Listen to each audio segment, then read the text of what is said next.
Good afternoon, thank you. We had a stimulating morning, and now we're into our afternoon session with two great panels. So I'm glad that you're here to join us still. Earlier, Victoria introduced us to the two primary archives housed here at Brown at the Pembroke Center that are curated by the Pembroke Center. The Christine Dunlap Farnham Archive and the Feminist Theory. As we can imagine, building the archives takes time, personal commitment, and resource, and it's an ongoing project. We are now proud to say, for example, that we have almost 200 oral histories online on our Brown Women Speak site. So I'm going to put in a plug for you to go out there and listen to some of the wonderful oral histories that we've accumulated over the years. But this first panel, brings together some of the alumni and scholars who have helped to create the Pembroke Center archives as donors of special collection material, whether through the contribution of an oral history, which I just mentioned, to Brown Women Speak, or to a collection, or whether they've collected papers and given those to the Christine Dunlap Farnham or Feminist Theory archives, or as a person who has helped the archives to connect with important donors. These panelists are here today to offer their insights into the experience of being archive creators. So we get to see them up close and personal. So thinking about the importance of archives and the evidence of their own lives and work in a historical context, they will also share their thoughts on the significance of particular items they donated and the significance of sharing that material publicly for social and scholarly research. I'm going to introduce Mary Murphy, who's moderating the panel. Mary Murphy is our most recent archivist. We've had several through the years, but she has been with us since August of 2016. Mary came to us from the Schlesinger Library on the history of women in America at the Radcliffe Institute for Advanced Study, Harvard University. While at the Schlesinger, Mary served as administrative librarian from 2012 to 2016 and manuscripts archivist from 2008 to 2012, where she processed special collections, oversaw the administration department, and managed social and special library projects, including the Radcliffe Workshop on Technology and Archival Processing. Mary holds a BA in History from Beloit College, as well as an MA in Historic Preservation from the Savannah College of Art and Design, and Masters of Library and Information Science from Simmons College in Boston, Massachusetts. So I want to introduce Mary.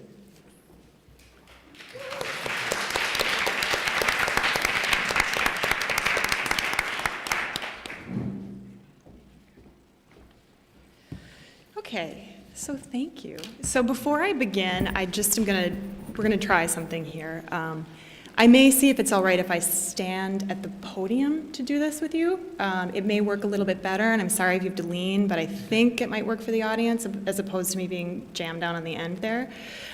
So next up, I'm just going to do a series of introductions for everyone with us today, so you have a little bit better sense of why we're all here together for this panel.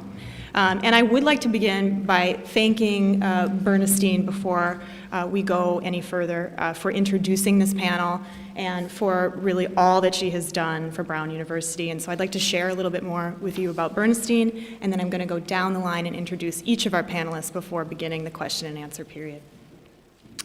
So Bernstein McLeod Bailey graduated in the class of 1968 and is president of McLeod Associates, an information technology consulting firm that specializes in performance management and business intelligence software applications.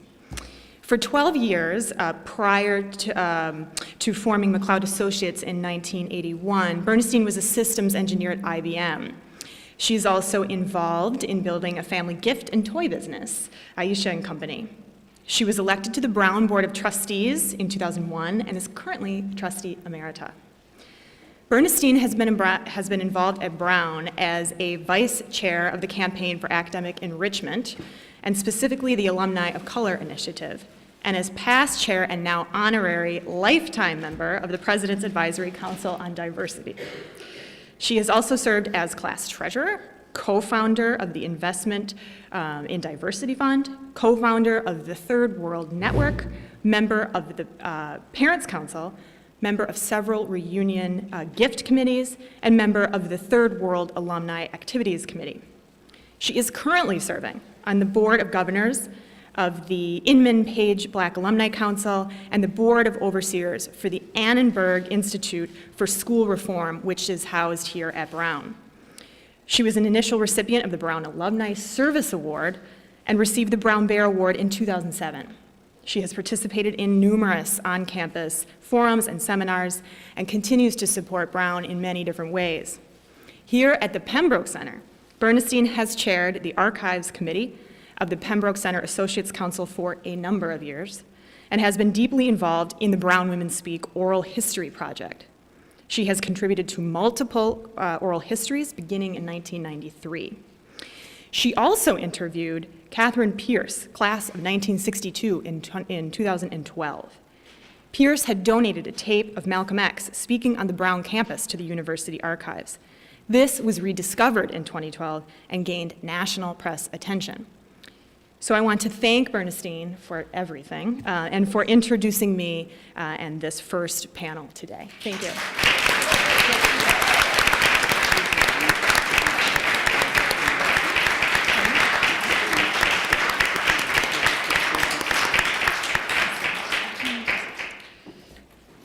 Okay, so at this point I'm now going to do introductions for each of our panelists and then we'll begin our questions. Down the line, in no particular order I should say, Arlen Austin is our first, alphabetical order. Arlen Austin is our first panelist, and he is a PhD candidate in the Department of Modern Culture and Media here at Brown University, where his research focuses on Marxist feminisms, welfare rights movements, and queer theory, among many other areas. Arlen joins us today because he is the person who helped facilitate the donation of the Silvia Federici papers to our Feminist Theory Archive. Federici is Professor Emerita at Hofstra University and co-founder of the International Feminist Collective and was an organizer of the Wages for Housework campaign in the 1970s. Arlen is here because he exemplifies the ways that relationships between our scholars help us to build our archives today. Anne Ducille, Anne Rave, could have received her MFA from Brown University in 1973, then a Master's of Arts degree in 1988, and finally a PhD from Brown University in 1991. She is Emerita Professor of English at Wesleyan University and is the inaugural Distinguished Professor in Residence within the Pembroke Center's Black Feminist Theory Project, an initiative that Ducille has helped us to establish. Ducille joins us today as a donor of papers, again, to the Feminist Theory Archive, where her collection documents her scholarship of African American literary and cultural studies, as well as popular culture and brand marketing, specifically the ways by which those things influence perceptions of and discriminatory practices against races, genders, and identities. Johanna Fernandez, class of 1993, is Professor of History at Baruch College, where she teaches 20th century US history, the history of social movements, the political economy of American cities, and African American history. She is also one of the coordinators of the campaign to bring Mumia Abu-Jamal home and is a scholar of the Young Lords Party. Fernandez joins us today to talk about her very recent experience of contributing an oral history to the Brown Women Speak project. I would also like to thank Pembroke Associates Council member Judith Circus for conducting that interview recently with Johanna. Anne Fausto Sterling received her PhD from Brown University in 1970 and is the Nancy Duke Lewis Professor Emerita of Biology and Gender Studies at Brown University. She is also a fellow of the American Association for the Advancement of Science. A notable member of the Brown University community, Anne joins us today to share her experience as a bridge donor. She is a scholar who has contributed her papers to both the Christine Dunlap Farnham and Feminist Theory archives, as well as she has assisted the Pembroke Center in documenting the history of women at Brown, particularly through her contributions to the exhibit Louise Lamphere versus Brown University. We consider Anne's collections to be one of our majors, a large-size collection that is heavily used by scholars today. And finally, Mimi Peachy, class of 1972, served her career in real estate and is a social justice activist, particularly in regard to women's rights and women's reproductive rights. Mimi joins us today to speak about her experience as a Christine Dunlap Farnham Archive super donor. Mimi has donated her personal papers. She has donated her personal papers to the Christine Dunlap Farnham Archive, as well as organizational records of the student group Women of Brown United. Mimi also contributed her oral history to Brown Women Speak and served as an interviewer, collecting other alumni interviews beginning in the late 1980s through the 90s, and even today, she's about to embark on another one soon. Mimi will speak about her donor experience and help us transition to the next panel this afternoon, because she is also a user of the archive. She's currently working on a history of Women of Brown United, 1970 to 1991. So I want to thank all of our panelists for being here today for our first discussion. Please note that this panel is to be conversational in nature. There will be no formal comments necessarily, but we want to be in discussion with each other on this panel and then with you at the audience towards the end of the period. So I'm going to ask these questions in no particular order. I sent them to you in a list, but we're going to bounce around a little bit. So I'm going to dive right in to some of the items that you have donated. And I'm going to turn first to Arlen and ask him to respond at some length, but then I'd like to hear from all of you about this question. So Arlen, please tell us about the significance of an item that you donated to the Pembroke Center Archives, or on behalf of Sylvia in your case. Why was this item meaningful to you? And what do you think scholars could possibly gain from it being in the archive? Well, is this working? Yes. Great. Thanks. Yes. So, in a certain sense, the decision to donate for me was made for me. I got to know Sylvia just through being involved in sort of social movement work in the New York area. She was an important and guiding presence in different events around Occupy and such. And at the same time, I had a certain proclivity, I think, for digging through archives. And I had been doing a lot of research at the Lesbian Her Story Archives in Brooklyn, and happened to find this huge collection of really early kind of foundational speeches from the Wages for Housework movement, most of them given in Italy, others in New York. And so I approached Sylvia, and at the same time she was working on a book, on a compilation of texts. And I think she told me at some point, she hadn't really made provision for where her archive might go, where she would donate her papers. And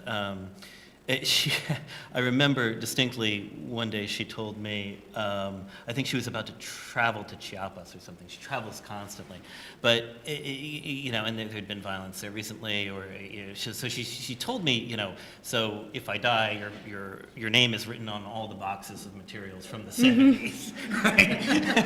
And so I just thought to myself at that moment, oh my God, no, I'm a graduate student who lives in relative squalor. By choice and by necessity, and so I think I just emailed Suzanne and Denise at that point, and tried to facilitate the donation. But I think part of what's most remarkable about Sylvia's collection, of course, is that it represents over half a century of work that intersects with or was central to different feminist social movement work. So, and that ranges from the work from the early 70s with Wages for Housework, which was, of course, crucial to domestic labor debates and articulation of Marxist feminism and welfare rights, to later work that she did in Nigeria between 1984 and 1987 when she taught there and then became coordinator for the Committee for Academic Freedom in Africa, which sort of served to raise awareness about the effect of structural adjustment programs on higher education primarily in Nigeria, Kenya, Burkina Faso, and became a kind of crucial body of research about the student movements that were resisting structural adjustment and kind of defending the university and the right to education. So I think that material in her archive is totally relatively underexplored and provides, a great resource for students in history, Africana studies, anyone interested in the effects of neoliberal development on the university. And then, of course, she returns to the States and begins the process of research, really detailed archival research that will lead to Caliban and the Witch, which is drawing from every sort of off the beaten track archive into the witch hunts of between the 15th and 17th centuries. So, you also get that body of research, and you also get her work with the Anti-Death Penalty Project, as well as numerous other social movements. So, I think in her work, you really see a huge kind of cross-section of different movements and intellectual traditions that is quite valuable. For myself, the materials that I think are the most crucial for my own research, maybe, are Sylvia compiled like really detailed notes in the early 70s of discussions about race and welfare rights as precedents for the feminist movement amongst members of the New York Wages for Housework Committee and Black Women for Wages for Housework.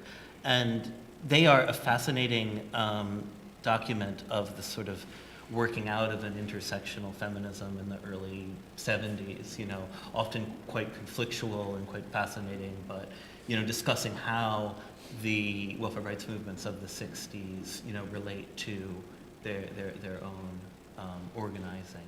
Mm-hmm. I would say, if I can go on a little bit. Sure. Yeah.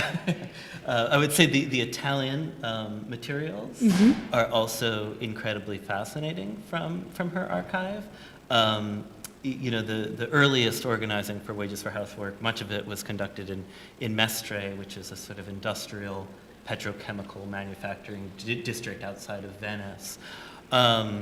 So part of the collection includes all of the early outreach materials for that movement, which discuss specifically their sort of organization and distribution of power in the movement relative to the existing autonomous, like left Italian extra-parliamentarian left, which they had sort of broken with as a feminist movement, right? And the fact that those documents even survive is kind of miraculous. Like in 1979, Italy passed its most kind of draconian anti-terrorism laws, and basically people could be arrested for possession of such materials. Any material that would associate you with a group on the extra-parliamentarian left was grounds for imprisonment. And Maria Rosa Dalla Costa, who was one of the lead organizers in Lotta Feminista, which became the Wages for Housework movement in that area, she was threatened with.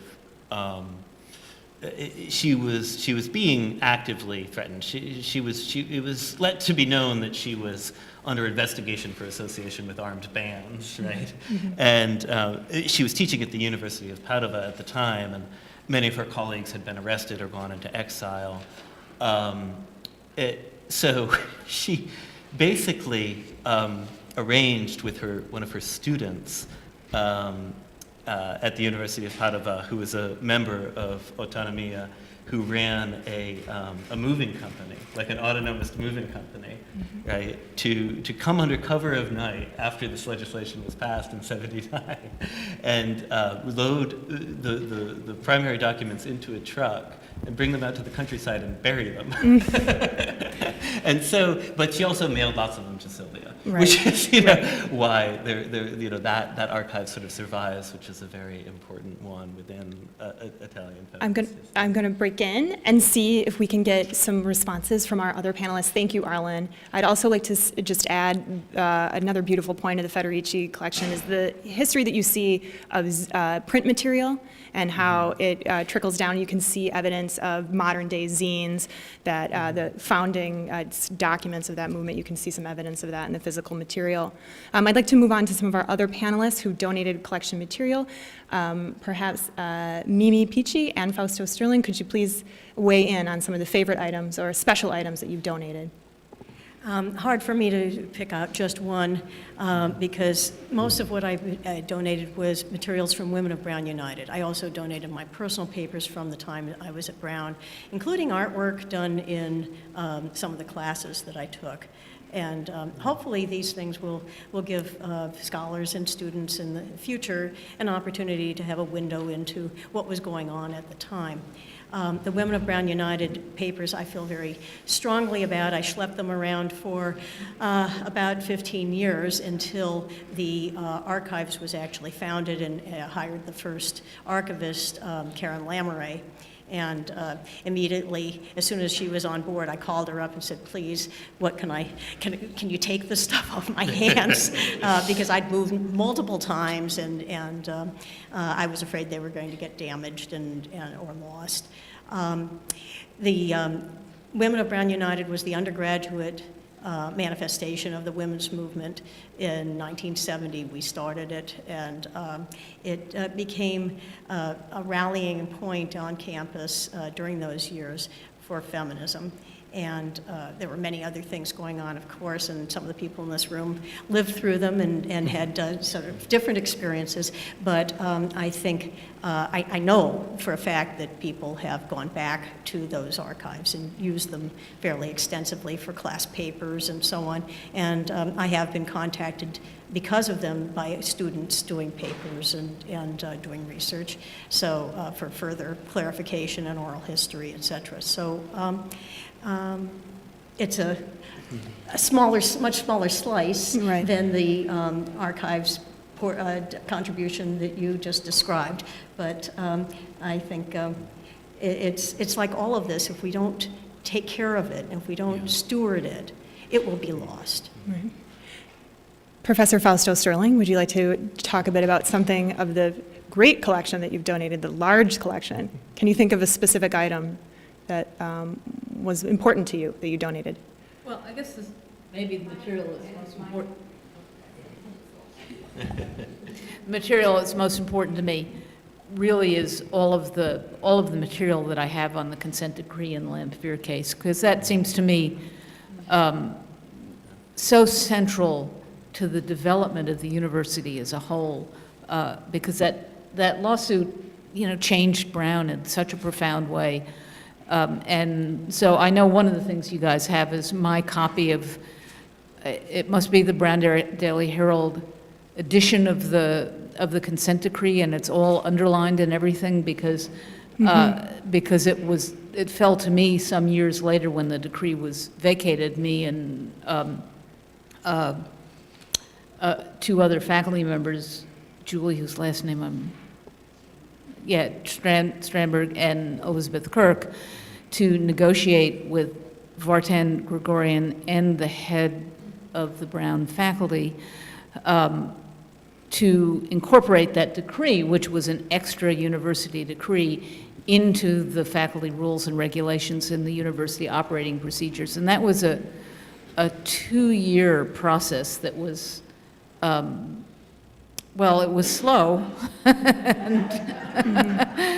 And so at that point, I had that consent decree in front of me, and I was highlighting every single thing that had to get into the faculty rules and into the university, the handbook for for departments and chairs. So maybe that's the most personally worked over piece of newsprint, I think, that I gave.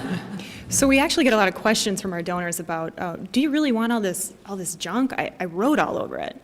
And for us, that's sort of the moment where you think, my God, like back away from it. Don't hurt it. You know, we want to capture this. Yes, we want all of your writings, all of your scribbles. That is actually, to archivists, that's what makes the stuff really good. So just case in Yeah, point, and that keep all seems- those scribbles. That seems pretty hard to imagine to me. I mean, Yeah, I'm like, yeah. I'm going to take all these yellow stickies and throw them out and give you the book. And you're like, no. Yeah. What was? Yeah. To Anne Ducille, I'm going to ask you, and then Johanna, I might. May I comment? Yes, on an absolutely. item Please that I do. Jump brought in. with Thank me? you. Yeah. So I was part of the student movement here at Brown known as SAMA, Students for Aided Minority Admission, in 1992. And over the years, I've been interviewed numerous times by Brown students, journalists, but other folks from around the country who want to know about this movement. And during the interview conducted with me recently, I remembered that many years after SAMA, I found some letters that were given to me. I don't know how. Maybe they were placed in my box at Brown by students who had something to say about the movement, my leadership. And I only found one, but I know there were a number. I'll find them somewhere in my parents' basement. But I think, so this is the positive one. So there were positive ones and there were very negative, critical and forlorn letters to me about whatever was going on in the movement. But this letter, dated April 27th, 1992, it doesn't have a date, a year, is about how the movement and our goals influenced this woman who wasn't a financial aid student, and how what we were doing and our aspirations inspired her to be a different person in the world and influenced her career choice. It's a very honest letter, and I think it's important in part because I think that we went to email in 1993. And so this is probably one of the last handwritten letters by college students in the 90s. Maybe not, one of the last, I would say. Yeah. Because in 1993, we just communicated via email. And there was correspondence about SAMA in 1993. I remember answering quite a number of emails, but I don't know where that repository of emails is currently, whether it exists or not. So. How many more letters do you have? Where do you think Well, they live? I just found this one. I just found this one, and I'll go in search of others. but That would be I brought it incredible. today. Yeah, what a great addition that might be to the Farnham Archive. Thank you so much for that. Anne Ducille, would you like to share just a little bit about a favorite item of the first set? I know you're in the process of donating more. Could you speak to that? Well, I think perhaps, sorry. I think maybe, I don't know about favorite, but a funny item, something that I haven't actually donated yet, but will. And quite different from anything that others have mentioned, Jamaican Barbie. And Jamaican Barbie has an odd and I think interesting connection to the Pembroke Center, because Jamaican Barbie is part of a research project that actually began at Pembroke Roundtable. I was teaching at Wesleyan and on my way driving from Middletown, Connecticut back to Providence for roundtable discussion, and I was going to be talking about multiculturalism and its failures, particularly problems of failed pluralism. And I had been Christmas shopping with a colleague the week before in FAO Schwartz and looked up and seen on a shelf a Barbie doll that was described as Jamaican Barbie. And I'm half Jamaican, and to me, this item looked like an anorexic Aunt Jemima. And, nothing like any Jamaican woman I had ever seen. So as I was driving north that morning en route to Brown, I thought about that Barbie doll, and I pulled off the highway in Pawtucket, I think, and stopped at, I don't know, a Bradley's or something in search of some Barbie dolls, picked up a few, and brought them with me to the round table as to illustrate a point I wanted to make about multiculturalism and failed pluralism that simply adds the other and doesn't change anything. And Elizabeth and Ellen may remember this. I think you were both there. And of course, the funny thing about it was that once I pulled out the dolls, nobody really cared what I had to say. They kind of just wanted to play with Barbie. And that was the beginning of a project in which I was, began exploring these cultural artifacts that would later lead to studies of O.J. Simpson and Shirley Temple and my present work actually on TV shows. So I'm happy to be rid of these things and to donate some of them to the archives. And I hope that they will suggest to others how a simple piece of plastic or something that you might not think of as having anything to do with something intellectual or academic can really become a way of talking about some more important elements. Thank you. So what I am hearing so far, or a number of times today already, is that our creators had this stuff. I've got this stuff in my house. I want to get rid of it, right?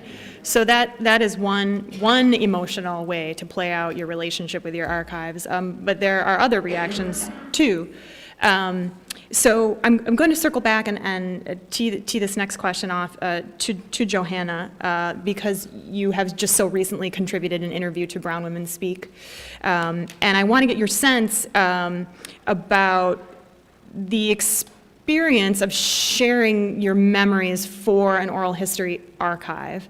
And if sharing those memories, if there was an emotional component to sharing or donating those materials, and that's something that all of you can consider, what was that feeling? Was it one of, I don't want to separate from these materials, I want to get rid of them, I feel relieved by sharing these memories, so on and so forth. So I'm just going to turn this to Johanna and see if you can comment on that question, and then others can, of course, jump in. Well, I don't want to part with this letter. I'm a historian, so, but because I'm an historian, I know how important these things are for the public record, so I'll gladly donate it to the archive. Although I need a copy of it before I leave today. In fact, I found the woman on Facebook and promised her a copy of the letter, and I haven't gotten around to getting a PDF of it, so. So I feel that I approached the interview at a remove because I'm an historian and I conduct oral histories. And I didn't really understand the magnitude and importance of this project. I didn't really know about the Brown Women Speak project, and I was in the middle of the beginning of the semester, and I'm trying to finish a book, and Trump had just been elected, and I had been called to speak hither and yon, so I wasn't thinking about the Brown interview. But I didn't know that the Pembroke Center was invested in archiving the life histories of Brown students, and why. I now understand that women have disappeared from the broader project of archiving the lives of Brown students, and so this is a very important intervention. So I approached the interview, I think, leisurely, but in the course of talking about my experience at Brown and my life before Brown, I was panicking because I was thinking, oh my God, I don't remember the names of the important people that I need to mention who were pivotal. And if a historian or a scholar is going to read this 20 years from now, these details that I am always looking for in my own research are critical. And so in the process of being interviewed, it became clear to me what we know, that the oral history is a disciplined conversation. And an enormous amount of work has to go into preparation, I think on both parts, on the interviewer and the interviewee. And, you know, I think, of course, oral histories enrich the historical record, they're textured, they convey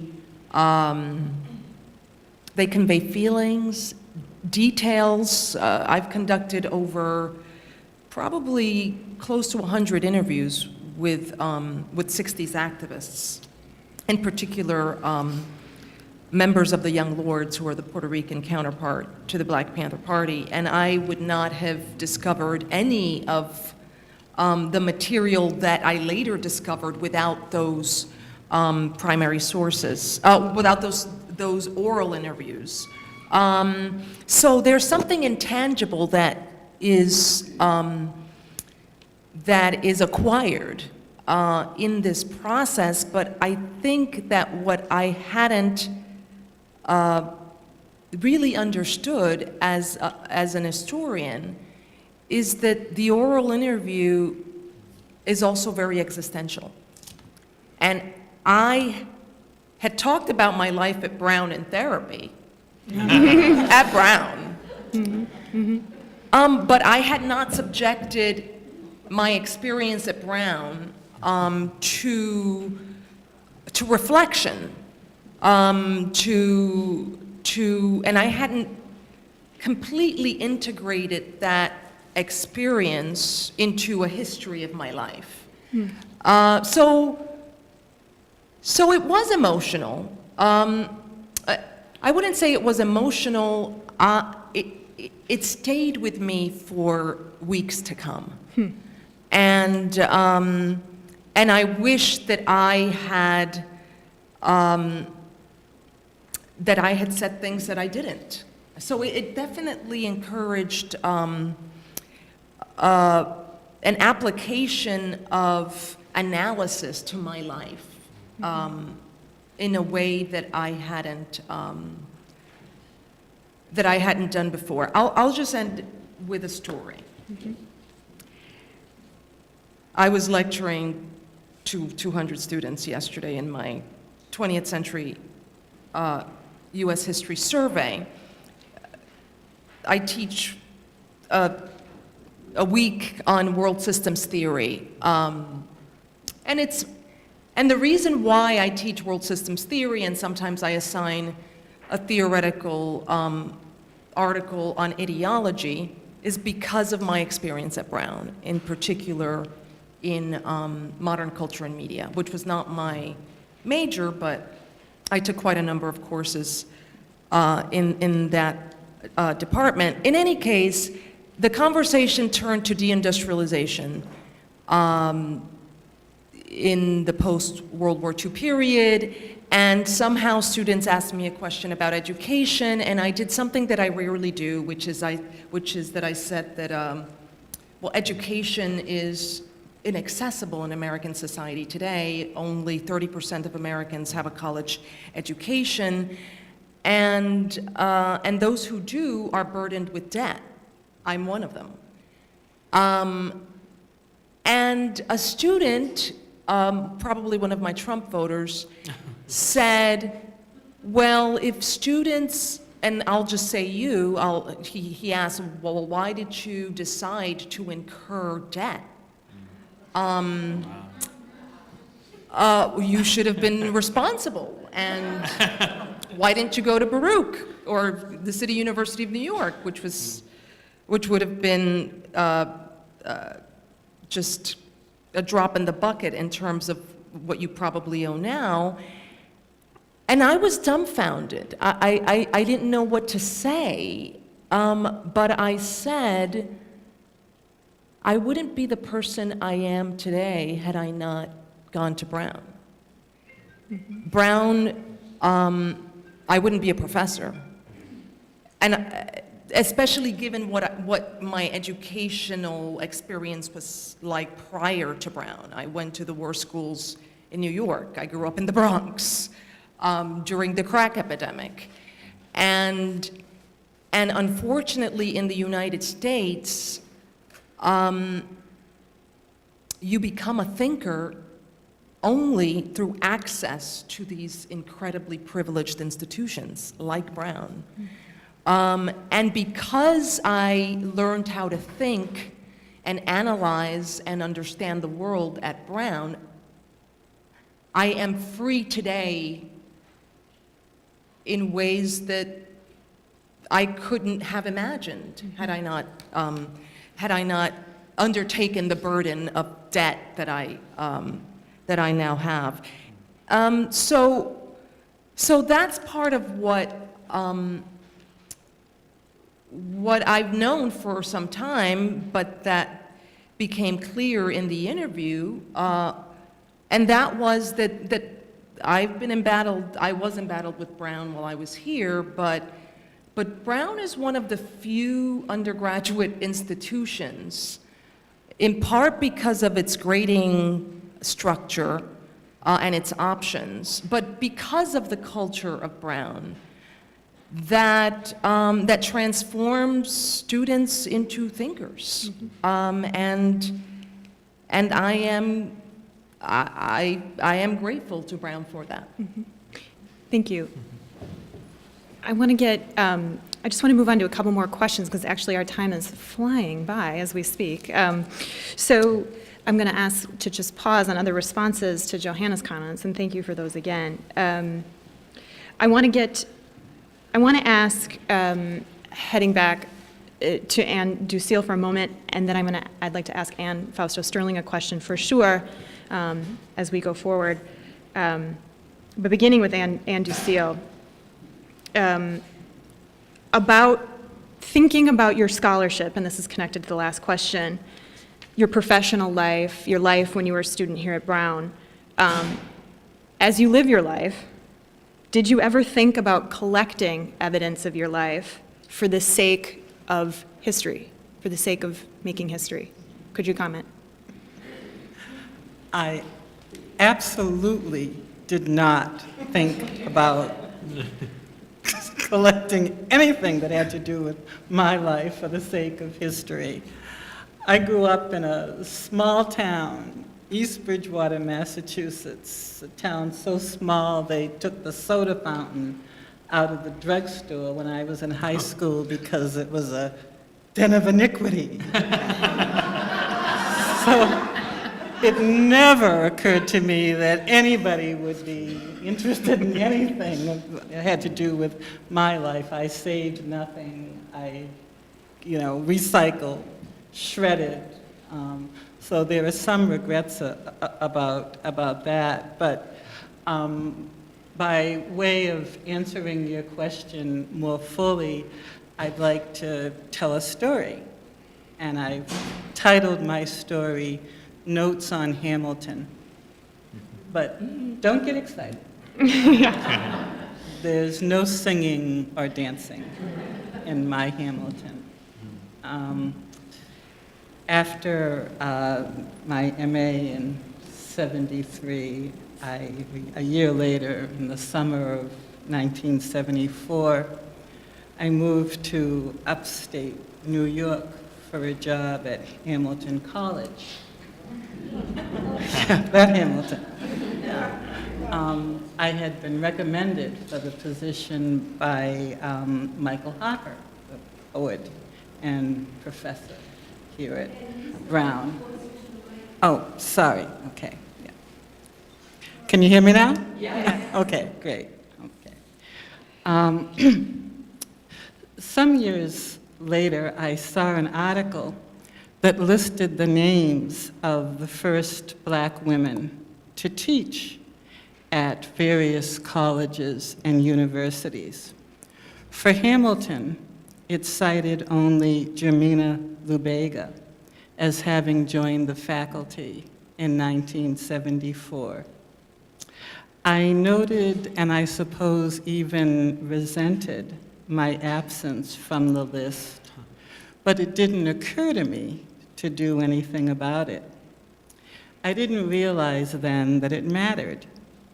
I didn't understand exactly what I think the Feminist Theory Archives tells us, that one should always resist being erased from her own history.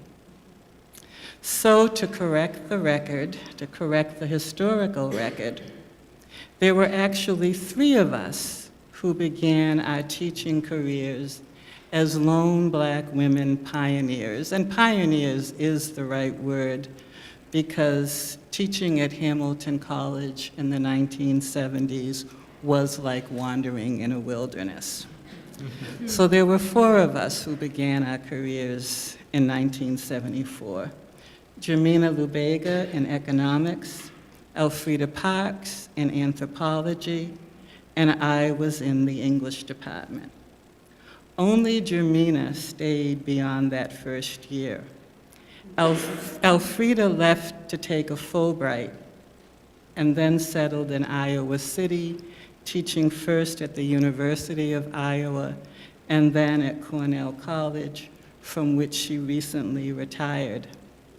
I left at the end of the academic year of my own volition and, to my mind, for good cause, when a course on the Black presence in American literature I had proposed to teach during what would have been my second year, 75, 76, was rejected, not by my department, but by the powers that be at Kirkland, the small private women's college across the street, with which Hamilton at the time had a reciprocal relationship. The agreement between the 2 institutions was that Hamilton's English department would teach the traditional British and American canons, while Kirkland's humanities division would host all things innovative, experimental, and modern. My little course, which paired the usual great white men with a handful of black writers like Wright, Ellison, Baldwin, Hurston, and Petrie, was nevertheless deemed innovative and radical, and thus an infringement on its territory Kirkland refused to approve. To their credit, my department chair, the dean, and the college president all unequivocally have supported my right to teach the course. Kirkland, which was absorbed by Hamilton just 3 years later, was fighting for its life and wouldn't budge. So, at least as I remember it, my one course offering held up approval of the curriculums of 2 institutions. The standoff, which went on for some time, finally came to a head and an end when the chair of my department called me to tell me, with some excitement, that the dean had come up with a creative solution. I simply would teach 1 fewer course than everyone else.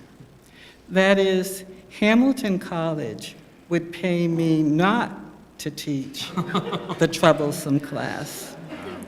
I would receive my full, pitiful salary for the year. I think it was something like $9,000. But I would be down a course as he proceeded to explain, with no expectation that I would make up the deficit in any way.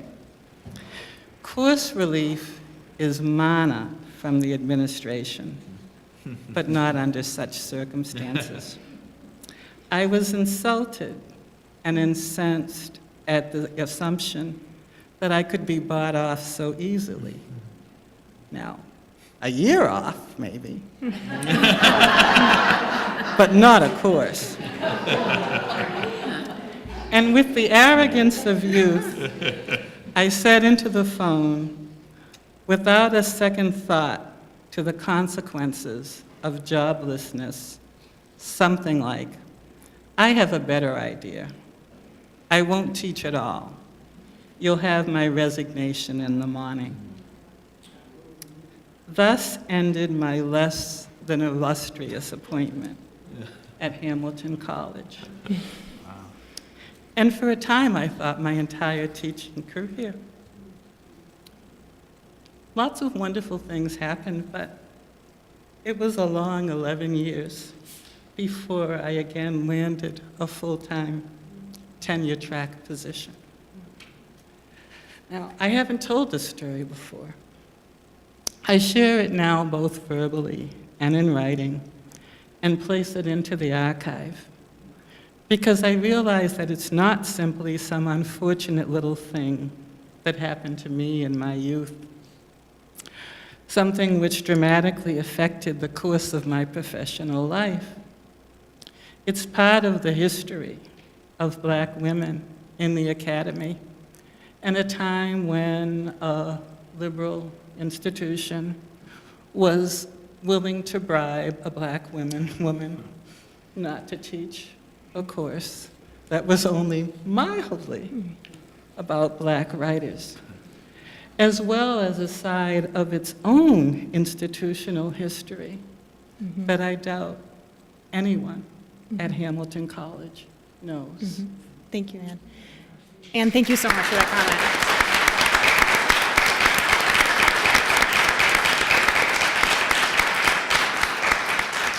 Anne, thank you so much for sharing that comment. I'd like to step back as we look towards conversation with our audience in just a few minutes, but I would actually like to hear a little bit more from Anne Fausto Sterling, and Mimi Peachy, please jump in where you'd like to, about contributing your papers to Brown Special Collections, and why you think that matters to scholarship and to history.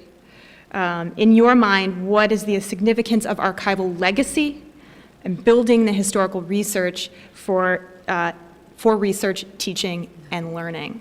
Can you speak? It's a little tiny question, but can you speak to it? Yeah. Well, first of all, I don't have anything as moving or dramatic to say as the story that Anne just told us, and I really thank you for sharing that with us. I know it wasn't easy, but it's really important that you did it. And I'm going to be very brief. So first, taking all of the scraps of paper that I no longer want to occupy my now downsized office and my moldy basement, scraps that have emotional or nostalgic relevance to me, or alternatively, bits that I am totally estranged from, of which I have no memory, is an act of total hubris in my mind. That's how it's felt to me. I am mainly relieved that I don't have to decide what to keep and what to recycle in my diminished space that anyway I want to simplify. So I'm also grateful that this is an easy way to simplify it. I can just shovel everything into boxes and let an archivist figure it out. And honestly, that has been my main emotion about this. This is definitely a task, the figuring it out, a task above my pay grade and beyond my training. This is what archivists get trained for, not me. But then I did reflect that the hubris derives from a passion that what we did in 1970 and beyond, and what we still do today, the groundwork we laid, the fierce arguments we had, the loves and the hurt feelings were and are incredibly important. We believed in something we thought right and just, and we wanted to change the world. And despite current events, we have changed the world. Current events, that's a euphemism for we know what that is. So in that regard, I'm increasingly impressed by a new area of study with a new word coined by science and technology studies scholar Robert Proctor. That word is agnotology, and it's the study of culturally induced ignorance or doubt, particularly the publication of inaccurate or misleading scientific data. And Robert and his wife, Londa Schiemager, began this sort of new field of agnotology a few years ago, and at first I was kind of skeptical about it. I was like, why do we need a new word? Why do we need a new field? But things began to click for me when I began to realize what we don't know. It really clicked during the start of Black Lives Matter when I realized we don't know, we don't collect data on how many young men are killed each year by police. We're only beginning to get that data because the reporters at the Washington Post have decided to start going through old newspaper articles and making a list. But there's no sort of federal registry of that. And it's been, and suddenly I understood when a couple of years ago, Congress passed a law forbidding the CDC to collect data on deaths from guns. And again, this is a deliberate will to not know something, and it has very deep political meaning. And so suddenly I thought, oh, that's what they're talking about, and this really is important. And because we are in a moment when documents are disappearing from government websites, as Jean mentioned earlier, when feminist science and technology studies, gender studies professor Michelle Murphy at University of Toronto has begun a guerrilla archiving movement to safeguard environmental data available on U.S. government sites such as NOAA, EPA, USDA, Department of Energy, CDC. These are all sites that are currently being depopulated of data, even as documents and data have started to disappear. So in this moment, I think, yes, what we have done and are doing is important, and hubris or not, it needs to be preserved and transmitted to the generations that will take up cudgels and beat their way forward. So that's what I have to say. Thank you. Thank you so much.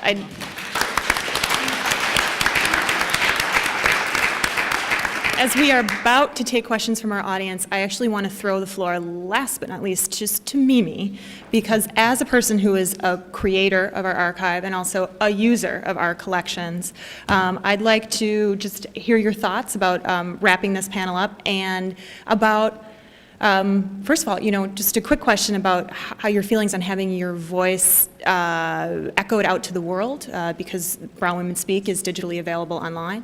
And then, of course, as a user, the value of our collections here. And then we can just open the floor to conversation immediately following.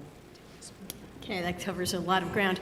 I think I was quite relieved to finally get have my voice heard and be able to record the oral history in particular.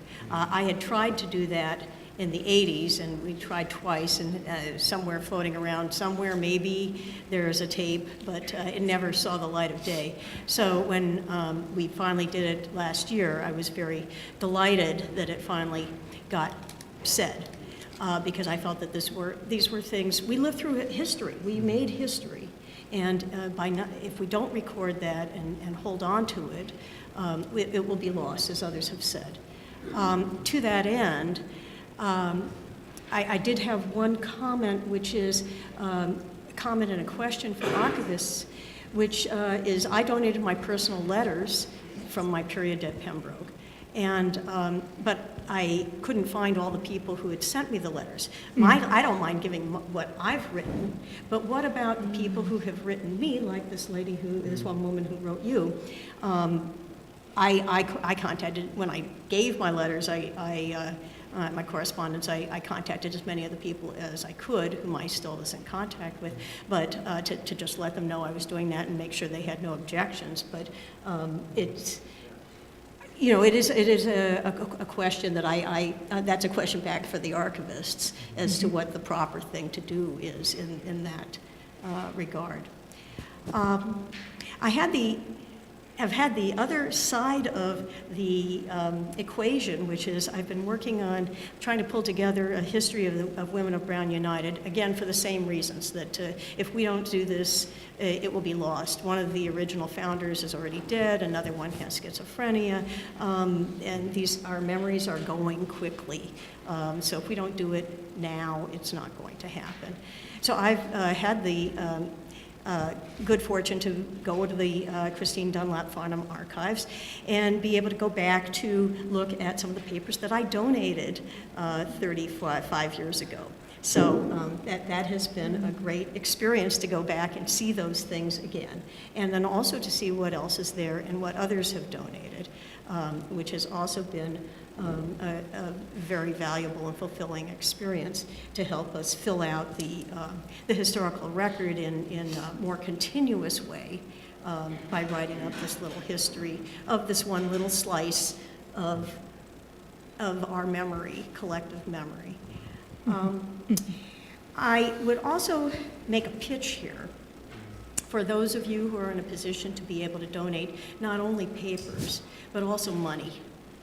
I think that it's extremely important to fund, as we discussed earlier at the end of the last segment, it's extremely important to be able to fund these activities. The digitization project will stall unless there's enough money to make it happen. We can collect these these oral histories, but unless there's somebody there to help with the digitization, putting it online, transcribing it, all the other pieces that go into it, indexing it, it makes it less useful to scholars because you can't find the stuff. So I ran across this with Brown Daily Herald. I was trying to work on using it to complete the Women of Brown history because I didn't have the access to the files. And I was able to get a fair number of things online, but there were whole years that were not digitized. I don't know whether they don't have them or whether they have just not the funds to digitize them yet, but they're missing. So money is important. So if you're in a position to make sure that you can contribute to that, to help the archives become more of a reality, I would encourage you to do that. And that includes legacy giving as well. Thank you. Thank you, Mimi. I want to have enough time here to throw this conversation open to this great group of people with us today. So thank you so much, Mimi. And please now at this point, we have about 15-ish minutes to take questions. So microphones are being passed around. Please raise your hand and folks will come around and take them. I just have a quick comment to Ann Decille. I was really moved by your story for a couple of reasons. Just in general, it was amazing. But also on two personal fronts. Michael Harper was my mentor when I was here, and I just get a warm feeling when he's mentioned. But I have a son who's an English major at Hamilton College. And I was really interested in your story, and it'll give me something to discuss with him when he gets back tomorrow. It's been an interesting journey through that department, so thank you very much. Thank you.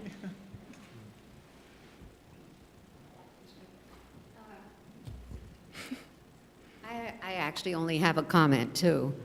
But being Jewish and hearing about how we're having those documents taken off of our government reminds me of what the first step was in Germany, which was to burn the Jewish books.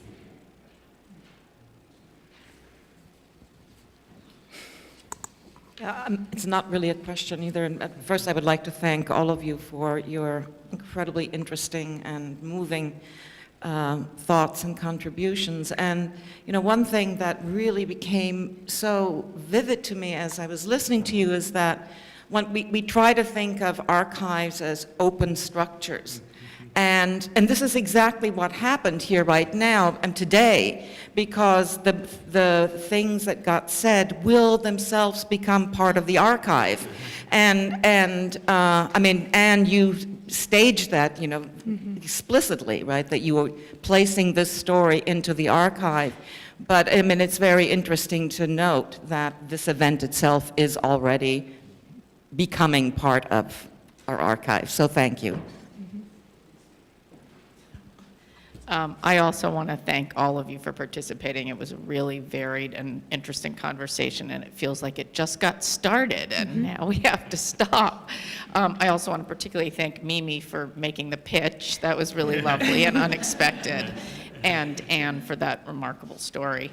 I have a two-part question. One is to the panelists, whether I know some of you just sort of happened on donating to the archives. Some of you called on purpose, but I'm wondering if any of you had thought about giving your papers and your things to other institutions or other archives within Brown. So that's the first part, and if so, why the Pembroke Center archives? And then to Mary, how you think about shaping the archives, because you know this is representing two archives, but there's a lot of different kinds of materials here. Small questions. I guess I can speak briefly to that, which is that a lot of the material that I had, particularly around the Lamphere case, predated the archives. And it was burning a hole in my file drawers, and I felt as if, and students were coming all the time to say, can you tell us what it was like way back? And I was like, let me get this stuff into a library. And anyway, it should be documented and preserved. So I gave it to the regular Brown archives. And they took a lot of my papers, and as I had more stuff, I sent it over so that it could be accessed at that time, because it was important history of Brown. And then when the Pembroke Archives started and they invited me to join, I said, well, but I have this other stuff, and they figured out how to make it all work together. Just to follow up and answer how to shape each of these collections so they speak to one another is basically your question. Well, so I follow in the footsteps of people who know what they're doing, the scholars of the Feminist Theory Archive and the women of Brown University and Pembroke College on the other side. So although there have been other archivists, the knowledge base around the subject of feminist theory scholarship is here to help guide me today in those other scholars that we're looking for to enrich our collections going forward. And on the Christine Dunlap Farnham side, we have groups like the Pembroke Center Associates Council with a knowledge base about the pieces of Pembroke and Brown women's history that are most important to collect. So it's a process of research, and then what joins them are our bridge donors. And Anne Fausto Sterling is the most explicit example where she literally has one collection in Farnham, one collection in the Feminist Theory Archive. She is one creator donor. Anne Ducille, though, is also, I also consider Anne a bridge because Anne went to Brown. So her collection right now is sitting in the feminist theory side of things. You could easily donate materials from your time here at Brown as a student, and we would fall that under the Farnham side of things. So we have these bridge creators. And that is how, in my mind, I forged the gap between the two collections. So much rich scholarship, by the way, has emerged out of Brown University around feminist theory. So it's not difficult for us to bring these two collections together. We're just extremely fortunate. So I don't know if that totally answers the question, but that's what I can offer. I think we should stop beating around the bush here and follow up on various people's suggestions. So I'm going to tell you how to donate. Why not? If you want to write a check today or later, make it out to Brown University and write in the memo, the line over on the left, Pembroke Center Archives Endowment. You can hand it over today if anybody has a checkbook, or you can mail it to, who do we want to mail it to now? Mail it to Mary. Okay. You can find her name and her address online.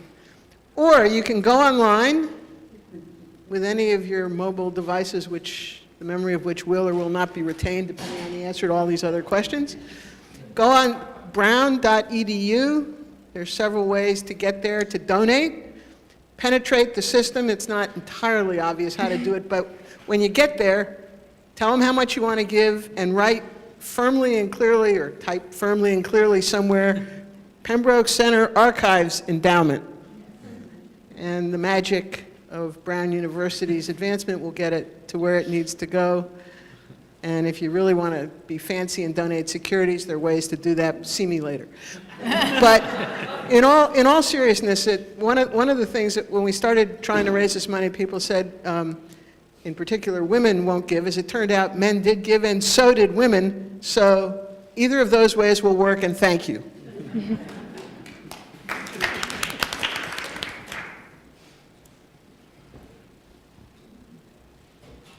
For those of you who don't know me, I'm Louise Lamphere. I'm supposed to match my picture in the hallway downstairs. But anyway, I've got several related comments and questions around sort of like what isn't there, and how can we do more about this collaboration thing that Marianne talked about this morning? Because first of all, it turns out when I went through my legal stuff about the Brown case, to donate it, I couldn't find a copy of the consent decree. I thought, I've got to have one somewhere. And I think I eventually located one. But, you know, if there weren't this Anne's donations, it would have been much harder to kind of retrieve one, and then you got a totally interesting copy. But I'm also somebody that, like, never kept a diary, never kept a journal. So all of this informal stuff about my relationships with other feminist anthropologists, you know, you have to do this kind of searching my, you know, Vita to look who I collaborated with, and then go, unfortunately, probably to 6 other archives. And one of the things I'm really interested in is trying to get more feminist anthropologists to put their papers here. But I do think there's this tendency for people to stick your archives with the university you've been with the longest. Because, for example, I put a bunch of my Southwest stuff at the University of New Mexico in their Center for Southwest Research, where I think it really belongs, because people are looking for stuff will look there. On the other hand, I was really struck by your comments about Silvia Frederica, because I didn't know she'd done this stuff on structural adjustment. Oh, yeah. And of course, there are anthropologists who are, you know, worked in Jamaica and other places in Latin America who did feminist work on structural adjustment in the 70s. And if, you know, in some way I could know, or somebody else could know what these connections are to some of these other pieces of the archive, you can say, look, Brown's a perfect place instead of, you know, the University of Maryland or the University of Illinois or the University of Florida, because, you know, this adds to feminist theory of structural adjustments, not just, you know, critical theory or something like that. And so I think there are ways in which these connections that are already kind of sitting there, because right now I think there's like 4 anthropologists on the list, and there could be 20 or 30, but it's like getting people to sort of think about this as a place where feminist anthropology ought to be, as opposed to, you know, their own papers sitting in wherever they're most engaged with. So I actually just want to make a comment about this, and I had mentioned this to our keynote speaker before the panel. There's a project that I recommend everybody check out online. It's called Linked. It's a Linked Open Data Project, and it's called Linked Jazz, and it comes out of the Pratt Institute archive. And this is where they are digitally mapping and creating relationships between jazz artists in the Harlem area. Sue, if you look at it, it's a beta, it's an example of what can be done digitally to highlight relationships between scholars. And I think the scholars of the Feminist Theory Archive, or really any subject, you could do this. It takes a lot of time, it takes a ton of money, and digital technologists that would be specific to do a project like that. They're making this too complicated. I mean, shouldn't Louise just call her 7 friends whose papers belong here and send them around? And the same is true for everybody, you know, I mean. We've had that conversation. Louise visited me, and we had a really great conversation on just that subject. Yeah. Just be telling their friends, send your papers to Brown. And then put them in touch with Mary or Suzanne or Denise or somebody, and we'll follow up. Because I do think that's one way of getting more minority, you know, women at television, other folks into this archive, which could seem, you know, pretty white at this point. Well, call everybody. I've been doing that, believe me. It's not as easy as you suggest. Neither is raising money. The more people you call, the better the results. So do we have any other last questions before we take a break? We have another panel starting at 3 o'clock, so we want to make sure folks have just a little bit of time to stretch out. So with that, I want to thank you so much and thank our panelists. Absolutely.